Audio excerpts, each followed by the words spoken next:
Bismillahirrohmanirrohim. Alloh taologa hamd va sanolar, payg'ambarimiz Muhammad sallallohu alayhi va sallamga salatu salomlar bo'lsin. Sizlar bilan haftalik tafsirdan bo'lib kelayotgan darsimizda Hadid surasini tafsiridan qilayotgandik hamda 20-oyatga kelib to'xtagandik. Bu surada aytib o'tgandik, Alloh taolo iymon keltirishga va Alloh taoloning yo'lida infoq ihson qilishga ko'p oyatlarida chaqirgan.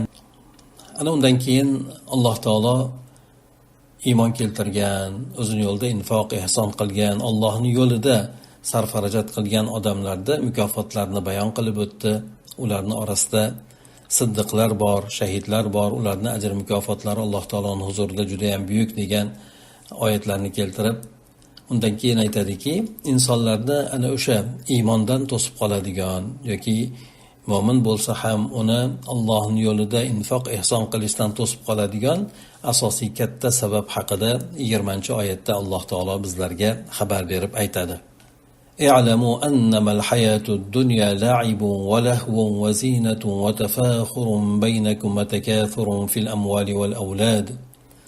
Ey insonlar, bilinglarki, bu dunyo hayoti o'yin kulgi, zinatlardan iborat. Alloh taolo dunyo hayotini o'yin kulgi qilib yaratdi. O'ziga juda ham insonlarni tortadi. Asosan insonlarni dunyoda yashab o'tadigan holatlari, mashg'ul bo'ladigan holatlari ko'pchilikda bu dunyoni 5 kunlik dunyo, unda o'ynab kulib qolish kerak degan tushunchada bo'ladi. Ana o'shin bilan aldanib qoladi. Oxiratga esa e'tibor qaratmaydi. Bu narsadan Alloh taolo ogohlantirib aytadi. Bilinglarki, bu dunyo o'zining tabiati bilan o'yin kulgi asosiga qurilgan. Shuningdek, zinat bor dedi. Inson o'zini qiladigan ishi bilan, kiyadigan kiyimi bilan, yeydigan ovqatlari bilan, bu narsalar bilan inson o'zini zinatlaydi va tafakhurun baynakum va o'zaro bir-birlariga bu narsalar bilan maqtanadi. Mana shu narsadan iborat dedi. Demak, dunyoda insonlar mansabi bilan, boyligi bilan yoki boshqa qobiliyat, boshqa narsalar bilan insonlarning o'rtasida bir-biriga maqtanishlik, o'zini yuqori tutishlik bor. Mana shu narsani ham Alloh taolo bayon qilib o'tdi. Wa takathurun fil amwali wal awlad, va shuningdek mol dunyoni ko'paytirish, bola chaqalarni ko'paytirish. Bola chaqa deganda avvalda insonni quvvatini ifoda qilgan. Qaysi bir kimsani bolalari, xosatan o'g'illari ko'p bo'ladigan bo'lsa, uning himoyachilari, uni ortida turuvchi bo'lgan, yonma-yon uni himoya qilib turadigan qo'riqchilari yoki bo'lmasa o'sha quvvatlovchilarning ko'pligi bilan faxrlanishgan. Ana undan keyin Alloh taolo bu dunyoga aldanib qolib, oxiratda unutishlik yomon oqibatga olib borishini bir misol bilan keltirib o'tadi. Aytadiki, كمثل غيث أعجب الكفار نباته ثم يهيج فتراه مصفرا ثم يكون حطاما. Bu dunyo hayotini misoli bahorda yoqqan yomg'irga o'xshaydi deydi.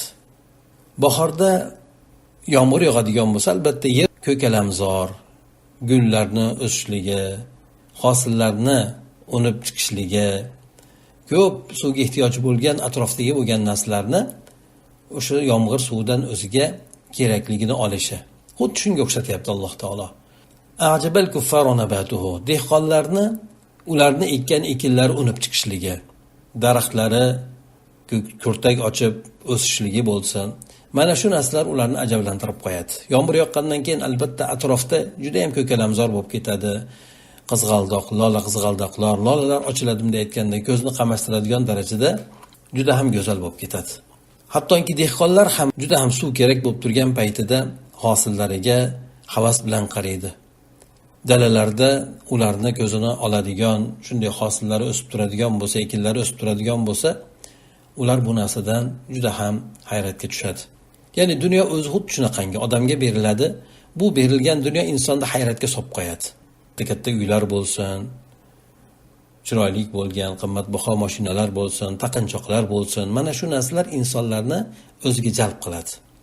Thumma yahiju fatarahu musfaran. So'ng undan keyin u narsalar qattiq bir qo'zg'aladi. Shamol esgan paytida bo'lsin, qo'zg'alatda inson yana ko'zini olgandan keyin qarabsizki bir muddatdan keyin kun isiganligidan yomg'irni kamligidan qovjirab qurib boshlaydi. Fatarohu musfarron. Xosatan qir-adirlarni go'zal qilib turgan ko'kalamzorlik, gullar, bu narsalar sarg'ayib boshlaydi. Thumma yakunu hutama, keyin ular yer bilan yakson bo'ladi. Bayhon bo'lib ketadi. Hayvonlarga yemish bo'lib ketadi dedi. Dunyoning misoli xuddi shunga o'xshaydi deb Alloh taolo aytib o'tdi.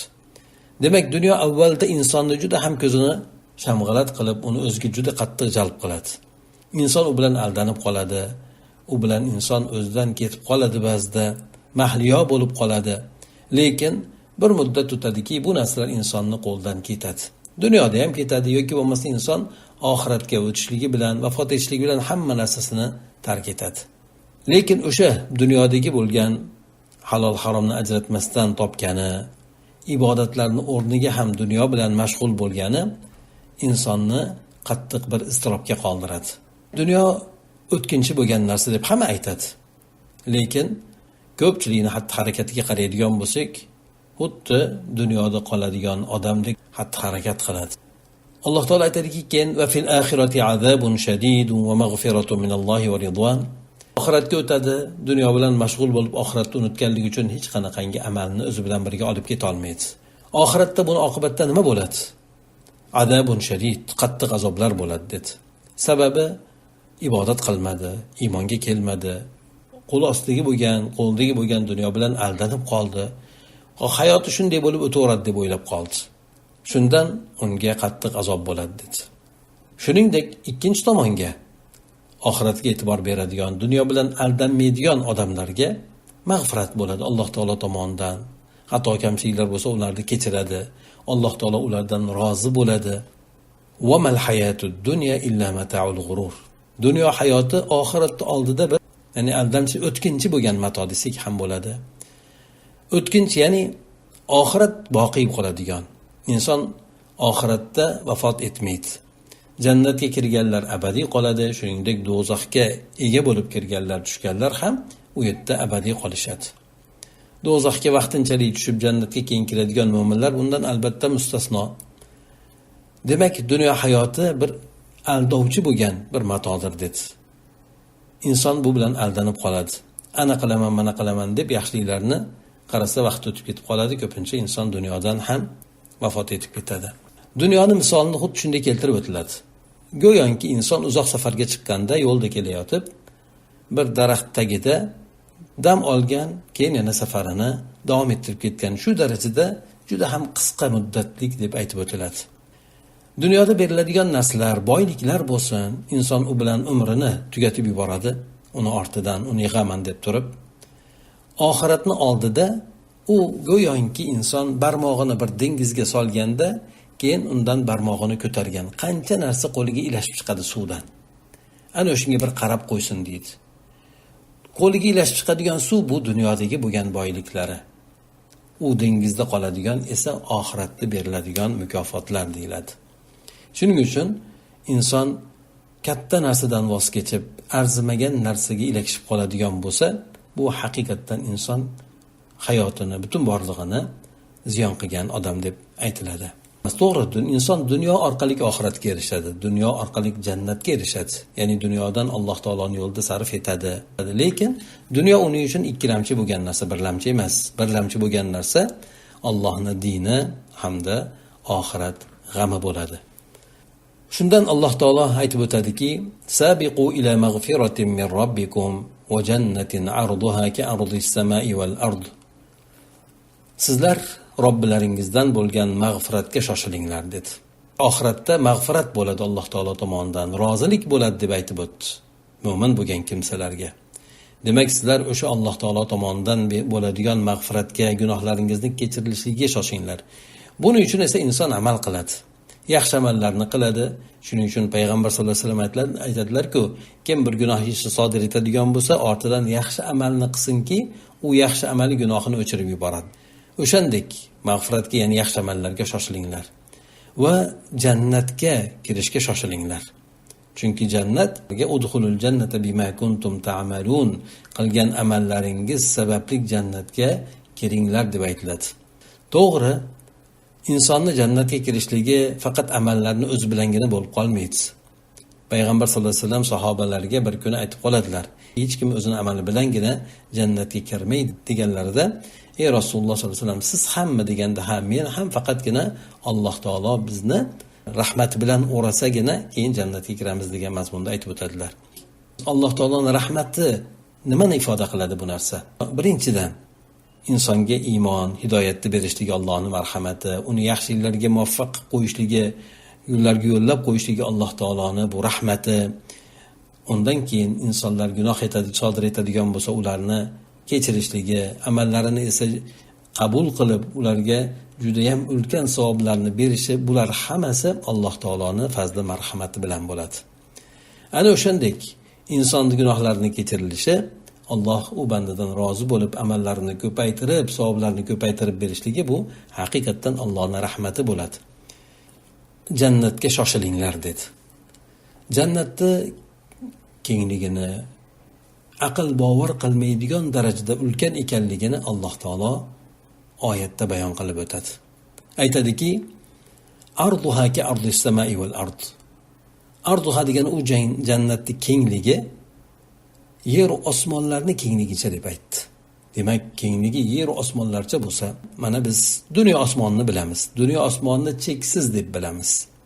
Cheksiz deganimiz u cheti bilan bu chetini ko'rib bo'lmaydigan darajada. Shu joylarning hammasi jannat egalariga joy qilib beriladi. O'shancha masofa, bu dunyo osmoni ostidagi bo'lgan masofa. Undan keyin birinchi osmon bor, ikkinchi osmon, bularning hammasi jannat egalariga joy qilib beriladi. Shuning uchun eng yuqori bo'lgan jannat, u Firdavs jannati bo'ladigan bo'lsa, uni yuqori qismi Alloh taoloning arshi deb keladi. Demak, Alloh taoloning arshi 7-osmonda tepasida hisoblanadi. Bu kimlar uchun hozirlab qo'yilgan jannat? Aytadiki, uiddat lillazina amanu billahi va rasulihi. Allohga va rasullariga iymon keltirgan kimsalarga hozirlab qo'yilgan dedi. Allohga va rasullariga iymon keltirish, iymon o'z-o'zidan amalni taqozo etadi. Allohga iymon keltirgan odam Allohga ibodat qiladi. Rasullarga iymon keltirgan odam ularga ergashadi. Ana o'shanday bo'lgan kimsalar uchun jannatlar hozirlab qo'yilgandir. Boshqa oyatlarda esa bu taqvodorlarga xoslab qo'yilgan, tayyorlab qo'yilgan deydi. Taqvodorlar shu aytib o'tganimizdek Alloh buyurganini qiladi, qilmadigandan tiyiladi. Zalika fadlullohi yu'tihi man yasha. Bu Alloh taoloning fazlidir. Haqiqatan bunchalik jannatga inson ega bo'lishi, qisqa muddat yashab o'tadigan mana shu dunyo hayotida dunyo bilan chalg'ib qolmasdan oxiratini unutmaganligi uchun u insonga beriladigan bu mukofotlar, buncha aql bovar qilmaydigan darajadagi ulkan bo'lgan joylar, jannatlar, bu Alloh taoloning fazli bo'ladi, marhamati bo'ladiki, yu'tihi man yasha, Alloh taolo uni xohlagan bandalariga beradi dedi. Alloh taolo o'zi hidoyat qiladi. Qaysi bir kimsa hidoyatga loyiq bo'ladigan bo'lsa, keyin uni yaxshiliklarga muvaffaq qiladi. Mana aytaylik, o'zimizdan xulosa qilib oladigan bo'lsak, Alloh taolo bizni juda ham ko'plab yaxshiliklarga muvaffaq qilayotganligini o'zimiz ko'ramiz. Avvalo, hidoyatni bergani uchun Allohga hamd aytamiz. Ibodat qiladigan qilib qo'yganligi uchun, o'zini taniydigan qilib qo'ygani uchun, o'zini dini uchun, Allohning yo'li uchun g'am qiladigan, shunga xizmat qiladigan qilib qo'ygani uchun ham Alloh taologa ko'p hamd aytamiz, shukronlar qilamiz. Bu ham Alloh taoloning fazli marhamati. Bunga mukofot o'laroq Alloh taolodan umid qilamiz jannatlarini ato etishligini. Bu ham Alloh taoloning fazli marhamati bo'ladi. Vallohu zul fadlil azim. Alloh taolo mana shunaqangi buyuk fazl egasidir. Berganda ham Alloh taolo oshirib beradi. Mana shunday fazli marhamat ko'rsatadi. Fazli marhamat degani bilasizlar, u insonga loyiq bo'lmagan narsasini orttirib berishligi. Bu fazli marhamat deyiladi. Insonga haqqini berishlik bu adolat bo'ladi. Lekin unga oshirib-toshirib beradigan bo'lsa, u bergan tomonda unga qilingan fazli marhamati bo'ladi. Alloh taolo o'shandek buyuk fazli marhamat ko'rsatadi. Inson bu dunyoda qisqa yashab, ozgina muddat, necha yil, 50 yil, 60 yil o'tib ketadigan, lekin o'shanda qo'ldan kelganicha Allohga yaqinlik qilib ibodatlarni ado etadigan kimsa uchun Alloh taolo o'shandek yer osmonlarcha bo'lgan kengligi jannatlarni hozirlab qo'ygan ekan. Demak, yuqoridagi dunyo hayotini Alloh taolo bilinglar qanaqa tabiatda ekanligini deb turib, sizlar asosan dunyo uchun emas, balki oxirat uchun yaratilgansizlar. Oxiratda oqibatlaringiz mana shunday bo'ladi. Shuning uchun dunyo bilan aldanib qolmanglar degan mazmunda aytib o'tadi.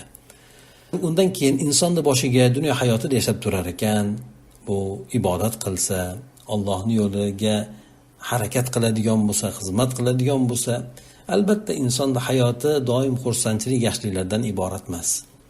Qiyinchiliklar boshiga tushadi. Ba'zan yaxshiliklarni qo'ldan boy berib qoladi. Shu haqida Alloh taolo aytib o'tadiki: "Ma asoba min musibatin fil ardi va la fi anfusikum illa fi kitabin min qabli an nabra'aha." Yerdagi bo'lsin, o'zinglardagi bo'lsin musibatlar qaysi biri yetadigan bo'lsa, bu biz ularni yuzaga keltirishimizdan oldin Lavhul Mahfuzda bitib qo'yilgan deb aytadi. Demak, yerda sodir bo'ladigan har qanday musibatlar, zilzila bo'ladimi, toshqin bo'ladimi, nima qanday insonlarning boshiga tushadigan musibat bo'lsin, yerda, shuningdek insonlarning o'zida sodir bo'ladigan musibatlar ham, qayg'u alam bo'lsin, kasallik bo'lsin, yoki bo'lmasa qo'ldan ancha-muncha imkoniyatlarni boy berish bo'lsin, demak insonlarda turli tuman shunday musibatlar bor. Nima yetadigan bo'lsa, Alloh taolo taskin berib aytayaptiki, bu narsalar yuzaga kelishdan oldin Lavhul Mahfuzga bitib qo'yilgan edi. Inna zalika alallohi yasir. Bu narsa Alloh taologa oson. Hamma narsani oldindan bilib yozib qo'yganligi, o'zi taqdir qilib qo'yishligi Alloh taologa juda ham oson bo'lgan.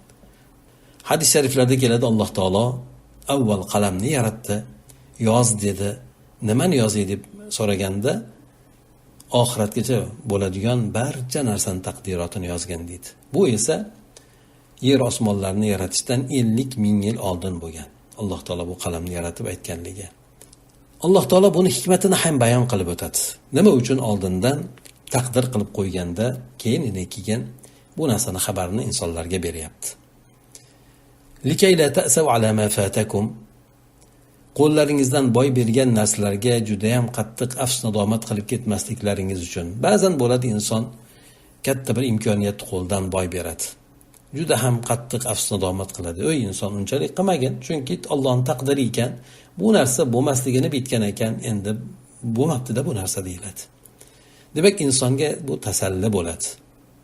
Taqdirga iymon keltirish, bu haqida boshqa oyatlarda tafsirida aytib o'tgandek, taqdirga iymon keltirish haqida aynan mu'min bo'lgan mu'min odamda Alloh taoloning taqdiriga iymon keltirishi, qazoyi qadarga iymon keltirishi uni ancha-muncha musibatlar paytida o'zini tutib olishiga yoki ne'matlar beriladigan paytda o'zidan ketib qolmasligiga sabab bo'ladi. Shuni Alloh taolo bayon qilib aytdi. Demak, Alloh taolo oldindan taqdir qilib qo'ygan narsalar bo'lsa, insonni boshiga tushganda ham aytiladi, darrov endi bu Alloh taoloning qazoyi qadari ekan, sabr qilasiz deb aytadi yoki inson o'ziga o'zi aytadi bu narsani. Bu bir tomondan bo'lsa, boshqa tomondan wala tafrahu bima atakum. Alloh taolo sizlarga bergan narsalar bilan o'zingizlardan ketib qolmanglar deyapti. To'g'ri, insonga yaxshilik beriladigan bo'lsa xursand bo'ladi, musibat keladigan bo'lsa qayg'u, alam chekadi. Lekin bu o'zini chegarasida bo'lish kerak. Ortiqcha o'zidan ketib qoladigan darajada holatda bo'lmaslik kerak. Boylik beriladigan bo'lsa, tug'yonga ketib, boshqalarni mensimasdan, kibr yoki juda ham maqtanchoqlik, bu sifatlarga inson o'tib ketmasligi kerak. Qayg'u kelganda ham inson juda ham qattiq tushkunlikka tushib, hamma narsadan umidini uzib tashlamaslik kerak. To'g'ri, qayg'uradi, g'am qiladi. Vallohu la yuhibbu kulla muxtalin fakhur. Alloh taolo shunday muxtal degani o'zini katta oladigan degani. Boyligi sabab, mansab, obro' sabab yoki jamiyatdagi o'zini mashhurligi sabab odamlar boshqalardan biron narsa bilan ustun bo'ladigan bo'lsa, agar unda iymon, bir e'tiqod yoki bo'lmasa bir to'g'ri mantiq bo'lmasa, u odamlar boshqalarni o'zidan juda ham past ko'radi. O'shandan Alloh taolo qaytaryapti. Alloh taolo yaxshi ko'rmaydi bunday odamlar dedi. Faxur, maqtanchoq bo'lgan, o'zini juda yuqori tutib faxrlanadigan odamlarni Alloh taolo yoqtirmaydi. Chunki Alloh taolo o'zi beryapti-da unga. U odam buni o'ziga nisbatlayapti. O'zim topdim deyapti. Go'yoki uni o'zi yo'qdan do'ndirib olgandek. Allazina yabkhuluna va ya'muruna an-nasa bil-bukhl. Bunday bo'lgan kimsalar yana boshqa bir sifati baxillik qilishadi. Boylik kelsa-ku, u narsani ko'p mansa sahobalarda ham bo'lgan, berilgan, juda ham katta ulkan boyliklar berilgan yoki boshqa musulmonlarda ham bunday bo'lgan holatlar, lekin ular ko'p ehsonkor bo'lgan. O'zlarini boyligidan boshqalarni ham ko'p naflantirgan. Ular yo'rig'i boshqa, lekin shuncha boylikka erishib, lekin bu bilan esa inson mutakabbir bo'lib, u narsani sarf etmasa, aksincha yomon yo'llarga sarf etadigan bo'lsa, bu odamlarning oqibati yomon bo'ladi. Shundan aytdiki, Alloh taolo bular boylik kelsa qo'lda yaxshilik yo'llardan baxillik qiladi, Allohning yo'liga sarf etmaydi. Ya'murunan nasa bil buxul. Boshqalarni ham shunga buyuradi. Sababi o'zlari yakkalanib qolmasligi uchun boshqalarni ham yaxshilik yo'llariga, Allohning yo'llariga bermaslikka chaqiradi agar musulmon bo'lsa. Musulmon bo'lmasa, umumiy suratda ular yaxshilik yo'llariga bermaydi, odamlarni ham o'sha baxillik qilishlikka targ'ib qiladi. Va man yatawalla fa innalloha val g'aniyul hamid. Endi kim Alloh taologa itoatdan yuz o'giradigan bo'lsa, bunday bo'lgan kimsalarni holatidan Alloh taolo behojat dedi. Beradigan ehsonidan ham, boyligidan ham Alloh taolo bulardan behojat. Yuqoridagi oyatlarda aytib o'tdiki, Alloh taolo kim Allohning yo'liga qarz beradi, chiroyli qarz beradi, Allohga qarz beradi deb aytib o'tdi. Lekin bunday baxillik yo'lni tutadigan, nafaqat o'zlari balki boshqalarni ham baxillikka qiziqtiradigan kimsalardan Alloh taolo o'zidan ham, boyligidan, hamma narsadan behojat, chunki Alloh taolo yer osmonlarni egasidir. Hamid degani maqtovli degani.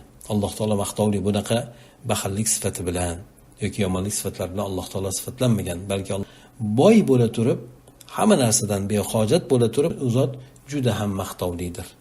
Mayli Alloh taolo gunohlarimizni mag'firat qilsin, xato kamchiliklarimizni o'zi kechirsin, ibodatlarimizni dargohida qabul etsin, uni ajr mukofotlarini ziyoda qilib bersin. O'zi hammalarimizni mana shu hayoti dunyoda roziligiga erishtirsin. Oxiratda esa hisob kitoblarimizni yengil qilib jannatlar bilan mukofotlasin. سبحانك اللهم وبحمدك نشهد أن لا إله إلا أنت نستغفرك ونتوب إليك اللهم انفعنا بما علمتنا وعلمنا ما ينفعنا وزدنا علما. السلام عليكم ورحمة الله وبركاته.